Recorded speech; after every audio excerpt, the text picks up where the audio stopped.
20-сентябрь күнү кечинде Араван районунун Юсупов атындагы айыл өкмөтүнө караштуу Араван айылында Мекеним Кыргызстан партиясы үгүт жүргүзүп жатканда уруш чыгып, 12 киши денесинен ар кандай жаракат алып ооруканага түштү.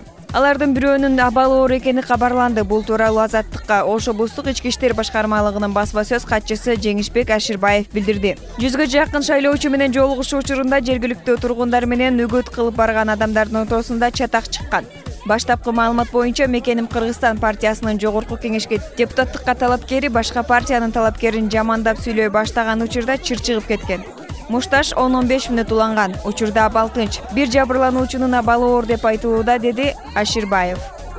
Аширбаев билдиргендей, жаңжалда 5 машина талкаланган. Араван райондук милициясы окуя боюнча ишти жазык кодексинин 266-беренесинин 2-бөлүмүнүн негизинде кылмыштар менен жоруктардын бирдиктүү реестрине каттап сотко чейинки териштирүү башталды. Учурда Мушташка катышкан 10 адам кармалып сурак берүүдө. Калган 12 киши ооруканада жаткандыктан суракка кийин чакырылат. Араван райондук ички иштер бөлүмүнүн тергөө кызматы тарабынан соттук медициналык экспертиза дайындалып, келтирилген чыгым эсептелүүдө. Ош облустук милициясы Мекеним Кыргызстан партиясы шайлоочулар менен жолугушуу туурасында алдын ала маалымат бербегенин кошумчалады.